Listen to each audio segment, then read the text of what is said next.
Adenium ഈ വർഷക്കാലത്തെ നമ്മളെ നന്നായി നിരാശപ്പെടുത്തുന്ന ഒരു ചെടിയാണ്.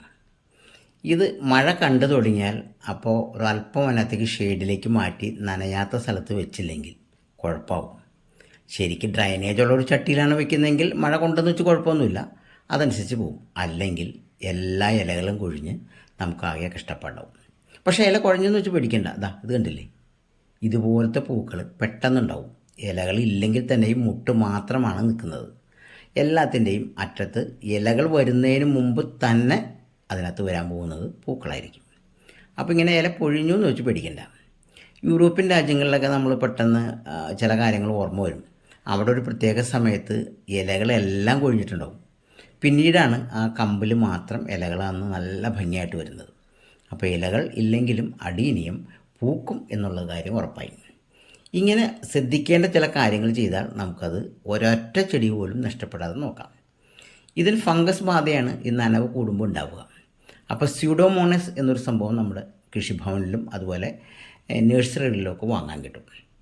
അതല്ലെങ്കിൽ സാഫ് പോലുള്ള ഫംഗിസൈഡ് സാധനങ്ങളുണ്ടാവും. അതുമൊക്കെ സ്വല്പം ഡയലൂട്ടായിട്ട് നല്ല വെള്ളത്തിൽ കലക്കിയതിന് ശേഷം ഒഴിച്ചു കൊടുക്കുക. ചീഞ്ഞു തുടങ്ങുന്ന ഭാഗം എവിടെയെങ്കിലും ഉണ്ടെങ്കിൽ അത് കട്ട് ചെയ്ത് അവിടെ സാഫ് പുരട്ടി വയ്ക്കുക. ഇങ്ങനെയൊക്കെ ചെയ്താണ് നമ്മൾ പരിപാലിക്കുന്നത്. ഇത് നോക്കി, ഇതെല്ലാം ഞാനൊരു പ്രൂൺ ചെയ്ത് വേറെ ഷേപ്പിലാക്കാൻ വെച്ചിരുന്ന ചെടികളാണ്. ഇലകൾ മാത്രമേ ഉള്ളൂ, പിന്നെ കുറേ പൂക്കളും. ഇത് ഞാൻ വെച്ചേക്കുന്നത് ഷെയ്ഡുള്ള സ്ഥലത്താണ്. അതായത് ഒരു ഷെൽട്ടറിൽ, നമ്മുടെ റെയിൻ ഷെൽട്ടറിലാണ് വെച്ചേക്കണത്.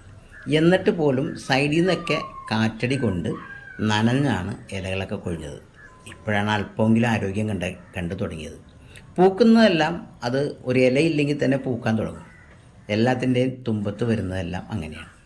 ഇതൊരു വ്യത്യസ്തമായ കാര്യമുണ്ട്. ഞാൻ എത്ര ശ്രമിച്ചിട്ട് നടക്കാതെ നഷ്ടപ്പെട്ടു പോയ ഒരു പ്ലാന്റാണ്. ഇതൊരു ഡബിൾ പെറ്റൽ പ്ലാന്റായിരുന്നു. വളരെ സ്നേഹിച്ച് ഞാൻ വളർത്തിയതാണ്. പക്ഷേ അതിനെ നഷ്ടപ്പെട്ടു പോയി. എന്നാൽ വേറൊരു ബഡ് ചെയ്ത സാധനം ഇതിൻ്റെ തൊട്ടടുത്തിരിക്കണില്ലേ, ഇതിൻ്റെ അടിഭാഗം ചിഞ്ഞു തുടങ്ങിയതാണ്. കണ്ട. പക്ഷേ എൻ്റെ പരീക്ഷണം ഫംഗസൊക്കെ അടിച്ചു. ഞാനത് സൂഡോമോണസൊക്കെ കലക്കി ഒഴിച്ചപ്പോൾ രക്ഷപ്പെട്ടു, മുട്ടിട്ട് തുടങ്ങി. ഇത് ബ്രൗൺ തരത്തിലുള്ള ഡബിൾ പെറ്റൽ പ്ലാന്റാണ്. അത് ഞാൻ ബഡ് ചെയ്ത പ്ലാന്റാണെന്നുള്ള കാര്യം ശ്രദ്ധിക്കണം. ഇതുപോലെ ഇലയൊക്കെ കൊഴിഞ്ഞു നിൽക്കുമ്പോൾ നമുക്കൊരു നിരാശ തോന്നും.